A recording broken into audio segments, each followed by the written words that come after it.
Can a postal cover go to space before you?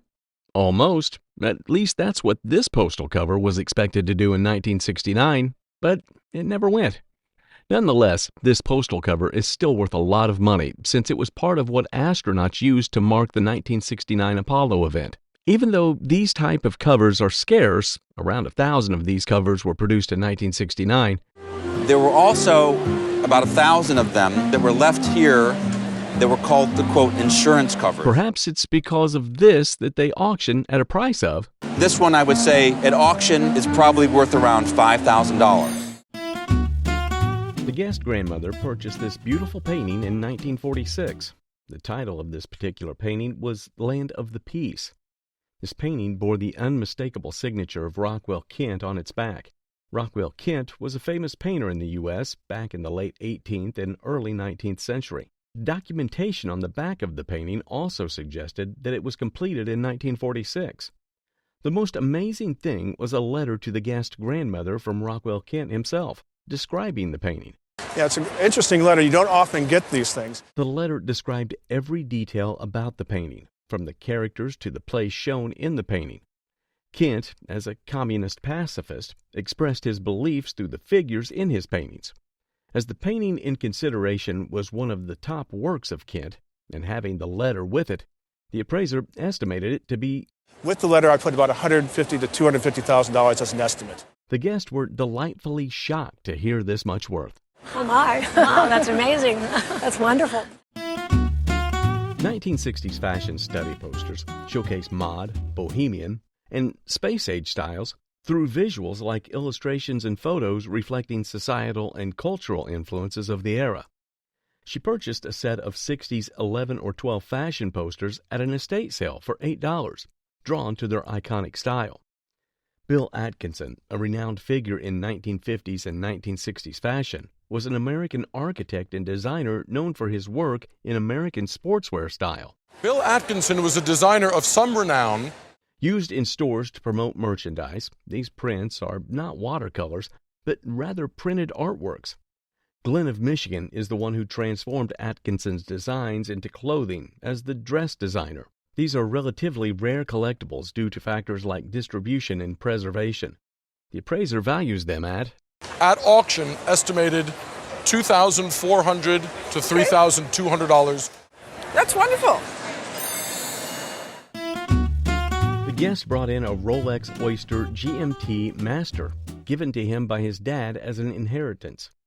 This Rolex was purchased from a Hong Kong retailer in early 1971. The history of this piece dates back to the mid-1950s when Pan Am Airlines approached Rolex about a watch that its pilots could use on long-haul flights to simultaneously track multiple time zones. It features a distinctive 24-hour hand and a rotatable 24-hour bezel, allowing pilots to easily track a second time zone. The watch quickly became popular among pilots and frequent travelers. The split-color blue and red bezel on the steel case serves as a quick reference for daylight versus nighttime hours. Red for day and blue for night. The bezel of the Rolex was fashioned from bakelite and included radium-based lume. What is also lovely about this Rolex is the paperwork. The appraisal estimated it to be worth... If it had had the original bracelet with the full set, we could have put 2 noughts on and made it 20,000. Wow. In this condition, around £14,000. What? Whoa! This beautiful sculpture was awarded to the guest father from the Carborundum Company by Joseph Albers in 1976.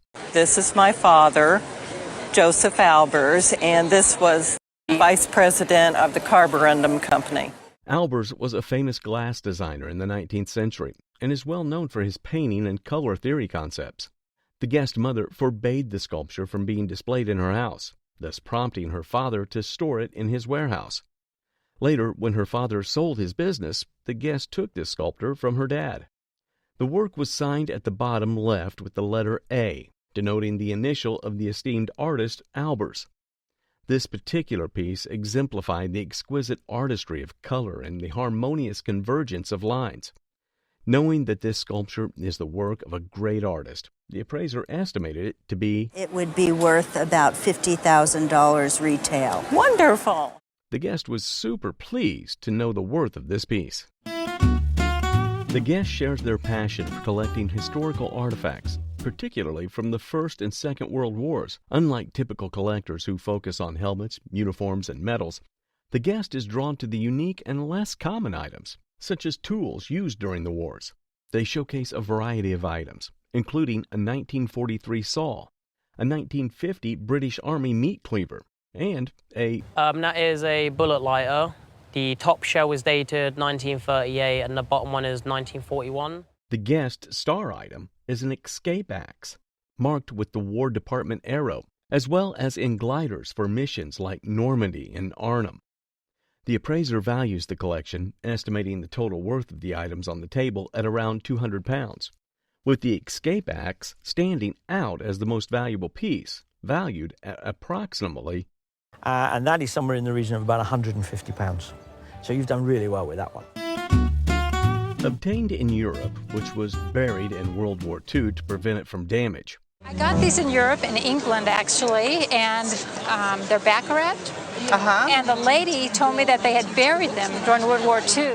The Baccarat glass vanity set was made in 1920, which captures the grandeur of the time. Every item oozes grandeur and sophistication. The intricate glasswork demonstrates Baccarat's ageless artistry. This set is a sophisticated statement rather than merely a collection of vanity accessories. The interesting thing about the set you brought in, it's extremely rare to find these vanity sets so complete. Any dressing table gains a sense of elegance from the numerous decorations. Grasping these items takes you back to a more opulent and glamorous time in history. The package comes with necessities, including powder boxes, platters, and perfume bottles. Because of these rare gems' aesthetic appeal and historical value, collectors lust after them. Each one of these would be in the $300 to $400 range. This copperplate engraved map of Philadelphia, dating back to the 1770s, holds a special place in the guest's heart, having purchased it from their aunt's estate. The map, created by London publisher William Faden in 1777, was part of an atlas of North America and served as a vital resource during the American Revolution, providing a detailed layout of Philadelphia and its surrounding areas. Faden, a royal cartographer, was known for his precision and attention to detail, making his maps highly sought after. So he printed a lot of very important maps. It was published in 1777. This map would have been popular in 1777. This particular map is a second state, identifiable by the presence of an island between Hog Island and Mud Island. In the first state of this map, this island in between has absolutely no name and no features on it. The map features a grid layout of the city, as well as the locations of batteries, which were assortments of cannons used for defense. Originally part of an atlas, the map's horizontal folds indicate its past use, highlighting its historical significance and original purpose. While the original 1752 version of the map is considered rare and nearly unobtainable, the 1777 version, though still uncommon, has appeared in auctions with an estimated... I would say it should sell between $7,000 and $9,000 at auction. I'm proud to have it. It's not something I feel like I'll let go of. I'd love to show it. This is a Victoria walnut and oak easel. It was made in a time of elegance and craftsmanship. It dates from the late 1800s, probably the 1870s or 1880s. Crafted meticulously from the finest walnut and oak. Each curve and carving reflects the skilled hands. It's not just a functional easel, but a work of art. The rich tones of the wood exude warmth and sophistication. Its work of creativity provides steadfast support for artists to express their visions. Its beauty and utility remain timeless. The value of the item is between $800 to $1,200. Given to her late husband as a gift, this Paul Bailey violin exudes musical instrument at the peak of its fineness. He played small violins till then. This was his going up to the big one. He was a beautiful musician. Crafted by Paul Bailey, a musical instrument maker in 1883, this musical piece accurately communicates the authentic Parisian instrument making style. With its natural crispness and shine, it features a label that shows it was created by Paul Bailey himself. The violin also features 3 strings that represent the 3 medals he won in different exhibitions. It refers to 3 medals that he won in different exhibitions, one in Brussels, one in Sydney, and another one in London. With such exquisite finesse, it's no wonder it cost. The auction record for a Paul Bailly of this quality is $20,000. Oh, really? This is Bible commentaries. The sad news is there's almost no market for them. This exquisite tome is a gateway to centuries past, filled with tales of faith and wisdom. Holding its weathered cover in hands reminds countless souls about faith. It's interesting as a piece of early printing. It's in reasonably good shape. That's the original binding. Each page is a treasure trove of ancient wisdom. The smell of aged parchment and ink fills the air, evoking a sense of reverence. It is very detailed and speaks of the ideology of those who wrote it. As I trace my fingers along its pages, I feel a connection to the past. The Bible isn't just a relic, it's a testament. Because it's still in reasonably good shape, the value is about $75 to $100. Made by Fremont Ellis in 1929, this oil painting was given to our guest by his godmother. It was given to my godmother's husband in 1969, and then my godmother gave it to me in 1985. Fremont Ellis belonged to a group called Cinco Pintores, who were famous when the art colony started many years ago. This oil painting is executed on a board and was likely painted during the 20th century. In terms of technique, this is an oil on board. It was painted probably in the late 1920s. The first date we have on the back is 1929. The drawing shows a house in what seems to be a valley, and it speaks art at its peak. It's no wonder this painting auctions at the cost of, I would say it should sell at auction between $10,000 and $15,000. Wow. The guest had an inheritance which she decided to invest into something tangible. A better investment than the bank, she says. Bought from an antique store in Hollywood, this diamond bracelet features beautiful adornment. Each diamond was expertly cut to enhance its natural beauty. The design of the bracelet is both elegant and timeless, making it the perfect accessory for any occasion. And according to the guest, this jewelry seems to have belonged to a Hollywood A-lister, Rita Hayworth, given to her by her husband, Prince Ali Khan, a socialite and ambassador for Pakistan. This crucial piece can serve as an heirloom and talisman, and being associated with somebody famous adds hugely to the value of this jewelry.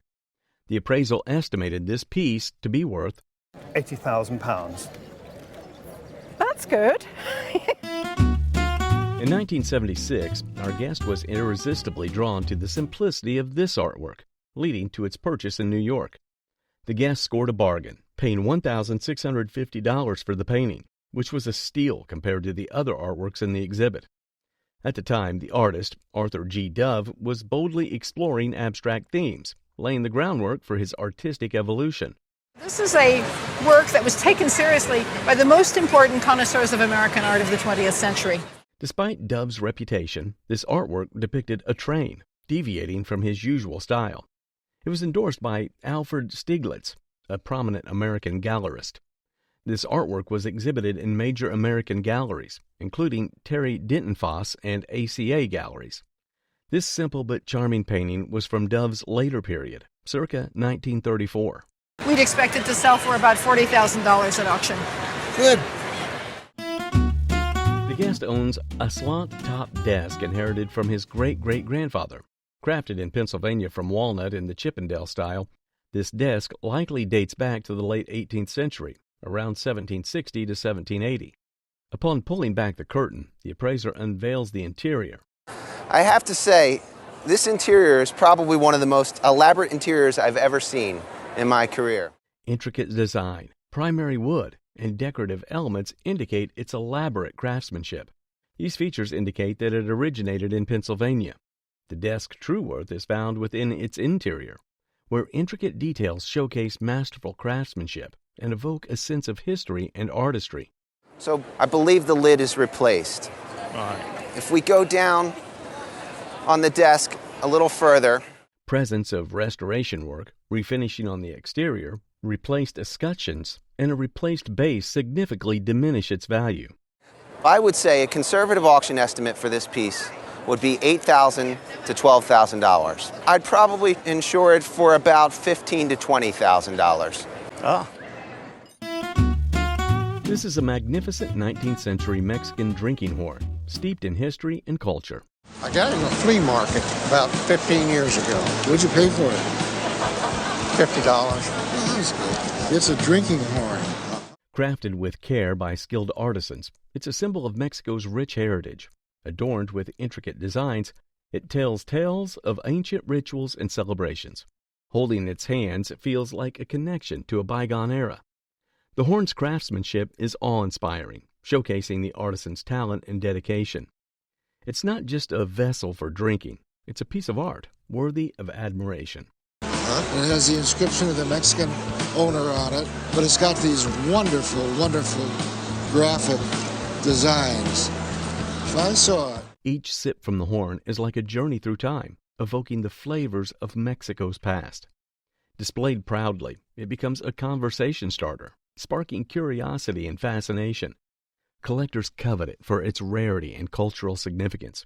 I would say its value is worth $7,500 to $8,500. Makes drinking a little better, doesn't it? Maybe they put rum in it, I don't know. Let me tell you about these intriguing pieces. The fake Charles Peale Polk oil portraits. I live in a 300-year-old whaler's cottage in Sag Harbor, and I went antiquing years ago, and I spotted these two paintings in a curio shop in Amagansett, and I fell in love with them immediately. Despite their deceptive appearance, they're not the real deal. Crafted as imitations of Charles Peale Polk's work, they still hold a certain allure. You come upon a family called the Peales. Very famous family, very accomplished, well known for their dozens of portraits of George Washington. Each portrait tells a story, albeit a fabricated one. The craftsmanship is commendable, even if the authenticity is lacking. These portraits have a mysterious charm, evoking curiosity about their origin. Displaying them adds a touch of intrigue to any space. While not genuine, they still hold value as decorative pieces. Collectors are drawn to them for their unique backstory and artistry. Acquiring these fake portraits is like delving into the world of art forgery. I think we're going to have to put a retail value on them for the pair of $1,300. Now, what did you pay for them back in the day? For the pair, $6,000. The originals in the mid-90s sold for around $150,000. Oh, wow.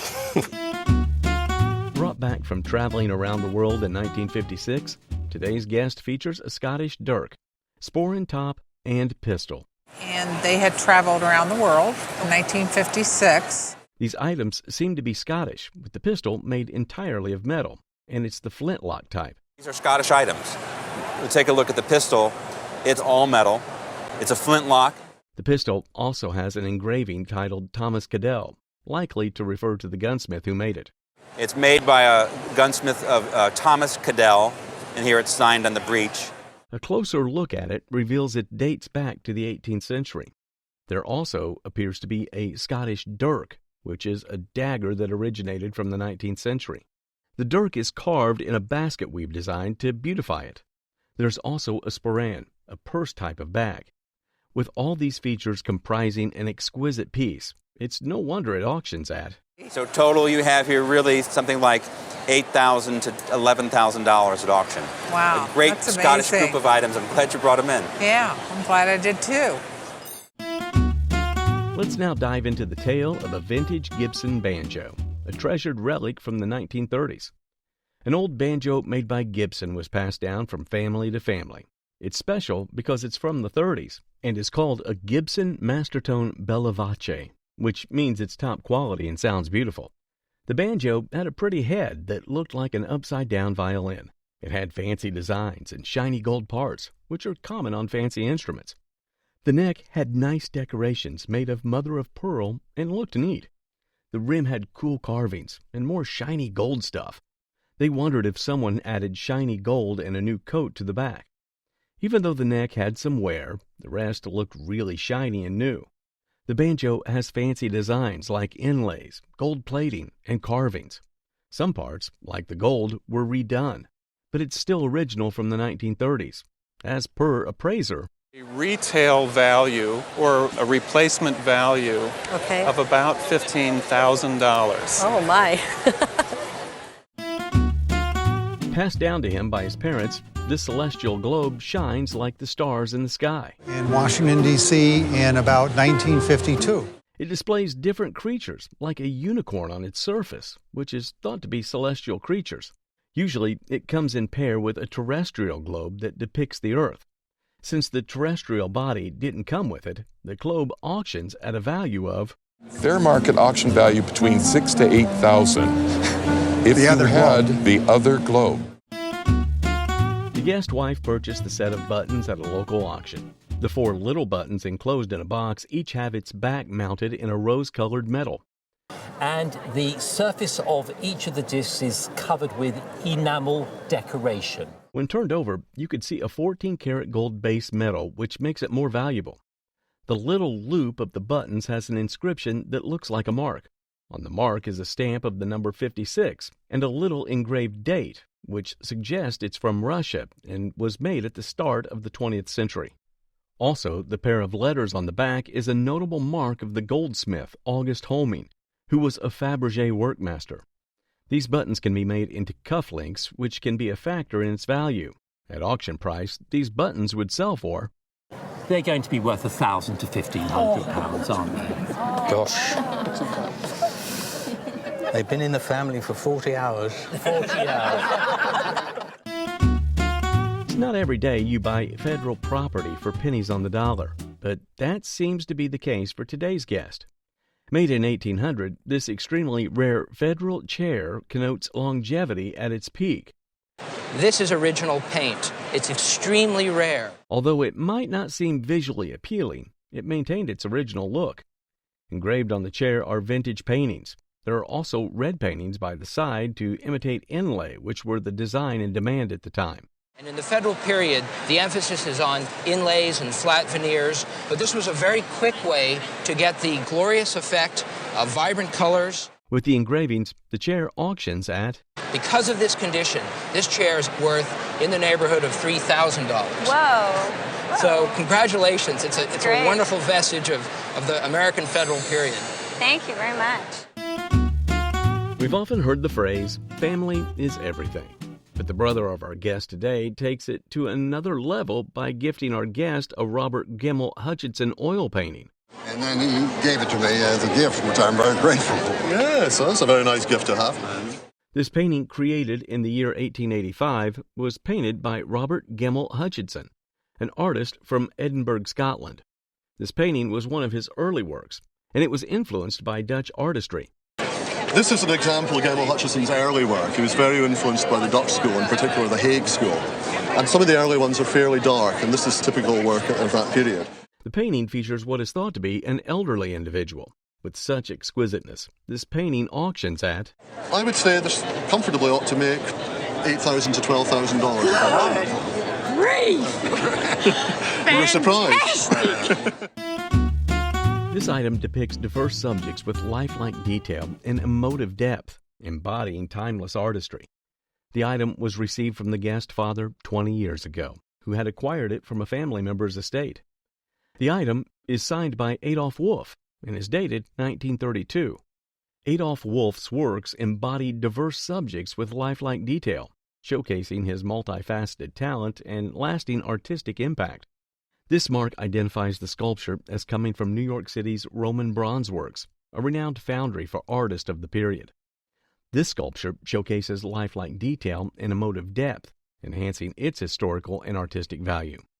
It reflects the artist's seamless integration of politics and art, embodying his steadfast convictions. And only one piece by this artist was found available on the market. The appraiser values it between $4,000 and $6,000. Wow. Not bad. Gee, that's... This long case clock belongs to Liverpool Medical Institution. The guest is the official clock winder and also crafts portraits, medical instruments, and boxes of other kinds. Collectors of good early long case clocks love certain features, and this clock has most of them. This includes its small size with a very small dial, and also its monthly duration. The clock, which was designed around 1680, was commissioned by Sylvester Richmond. He was recognized as the father of Liverpool medicine and later became the mayor of Liverpool. The clock was given the name Old Doctor, the nickname of Sylvester. History is written inside, all down there, all the way down, right down to when the clock was bequeathed to Liverpool Medical Institution in 1964. The case of the clock is a maquette full of wonderful designs. To get this antique, you would have to pay in the region of £75,000. That's absolutely fabulous. Totally unexpected. Thank you very much. Thanks. Displayed at the exhibit was a painting crafted by the guest's great-great-aunt, Eloise McGill. The appraiser discussed background details about McGill's life, highlighting her activity as an artist in San Antonio during the late 19th and early 20th centuries. She's the grandniece of Judge Baylor, who started Baylor University. Well, so she's got some connections here to Texas. Absolutely. She first studied with Robert Onderdonk in Texas. The artist's works depicted her lineage with a planned composition, showcasing her incredible competence, security, and confidence as a painter. The appraiser pointed out the vibrant colors and confident brushwork in the painting. This particular piece, created in the last 2 years of Eloise McGill's life, featured brilliant colors, including blue bonnets and cactus flowers. The potential value of the item surprised the guest. Value of this painting for retail replacement purposes is probably close to $20,000. Oh, wow, we were hoping for a few thousand. That's awesome. The guest brought in 3 different pictures. First, a picture of himself and Tony Curtis, which he got in 1984 at the anniversary of Some Like It Hot, a popular film at the Hotel del Coronado. The second is a sketch drawn, signed and dated by Tony, and the third, a sketch of the guest's hand, also drawn by Tony. The guest and Tony shared a proximity. Tony used to come here, and one of the first things he would say, he said, "Where's my buddy Andrew?" Tony was an American actor, as well as an artist with a career that spanned 6 decades, achieving popularity in the 1950s and early 1960s. A piece like this did pretty well, notably because of the abstract style and how elaborate they were. At auction, it would probably be in the range of... I think the ones you have here would probably be in the $1,000 range a piece. Oh, really? That's interesting. The guest acquired a sculpture at a local auction in 2001 for $2,000. This sculpture had won a prize in the 1951 Metropolitan Museum of Art sculpture competition and portrayed a touching moment between a father and a son. Despite being unsigned, the guest was able to piece together information about the artist, Jean Urich, who was a young woman exhibiting her work. The appraiser admired Jean's courage to enter a competition alongside prominent artists in the world's most prestigious museums. It seems at the time that they had over 1,100 entries from around the country, with about 5,000 different works submitted, of which they picked a little bit under 100 pieces. Considering the historical significance, the potential value of the sculpture was decided to be around... I would think in today's market at auction, maybe you'd be looking at an estimate in the $4,000 to $6,000 range. Okay. The guest brought in a diorama which originally belonged to her great-grandfather. It was a representation of his blacksmith shop. This piece was made by a local jeweler in Richmond, Ohio. At the anvil is the guest's grandfather, who worked for almost 80 years as a blacksmith. My grandfather was an avid racehorse raceman. He raced across Ohio in the Midwest. He and his friends would gather to tell tales and stories at the center part of Ohio. Everything centered around the center of town, whether it was the blacksmith shop, drugstore, or the local restaurant. This antique denotes a great piece of American heritage and folk art. The current value at auction would be... At an antique show, I could see dealers asking anywhere from $5,000 to $10,000 for this piece. Toys are not just for kids. They hold stories of the past waiting to be unearthed. Amidst the aftermath of the blizzard of 1978, a couple's journey into their newly purchased house unveils a treasure trove of vintage items. They also found a happy Hooligan police patrol wagon featuring the beloved comic strip character created by Frederick Apper. Crafted by the Kenton Toy Company in Ohio, this animated toy showcased action as it rolled along. When the wire mechanism was activated, the policeman figurine would strike Happy Hooligan on the head with a billy club. The appraiser observed that the toy remained entirely original without any alterations, ensuring its authenticity. They explained that often with such toys, various small parts might get damaged or lost, but this one remained fully intact. Despite some paint loss, it retained its completeness. The appraiser mentioned that fewer of these toys are hard to find nowadays because more and more are being found, but they still think it's really cool and well made. As per the appraiser, in today's market at auction, I think this toy would easily bring $2,500 to $3,000. Wow. The guest brought in a beautiful bracelet passed down from her mother, who received it as a gift from Helen Hayes, the legendary First Lady of the American Theater. She was such a rock star in the entertainment world, with such a long career that lasted 80 years, winning an Emmy, a Grammy, an Oscar, and a Tony.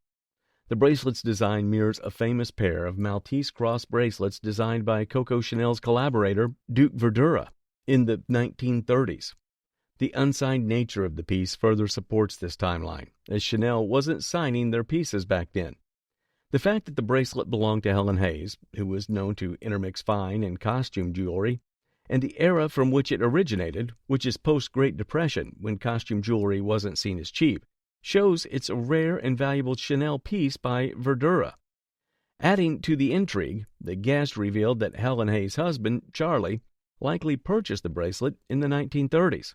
By that time, your Uncle Charlie had soon passed, so it is most likely that he bought this for her in the 30s. Furthermore, Helen Hayes even starred in a movie for the studio that hired Coco Chanel in the same year, raising the possibility that their paths may have crossed. The item is sterling silver with ivory-colored enamel with actual yellow gold, the Maltese cross. You have cabochon emeralds, we have the sugarloaf amethyst, aquamarines, sapphire. Considering its rarity, provenance, and historical significance, the estimated conservative auction value is between... Conservative auction estimate would be at least $100,000 to $150,000. Goodness. Oh, my word. In a twist, a guest brought in a seemingly ordinary photograph album discovered in her grandmother's basement. The guest, a photographer herself, had initially saved the album due to her personal interest in photography. But upon examining the album, a hidden treasure trove is revealed, a collection of autographed portraits. It is a typical photography album from the 1860s. However, the first page unveiled a signed photograph of Abraham Lincoln himself, followed by his vice president, Hannibal Hamlin. Each subsequent page showcased members of Lincoln's cabinet and then senators from every state in the U.S., all bearing their signatures. William Seward, Salmon P. Chase, the Secretary of the Treasury from Ohio. The album holds immense historical significance, particularly due to the rarity of Lincoln's signed photographs. While individual senator autographs held less value, the sheer comprehensiveness of the collection and a signed portrait of Lincoln elevated the album to an extraordinary level. At auction, this piece is sure to fetch between... Would easily bring between $75,000 and $100,000. Would that surprise you?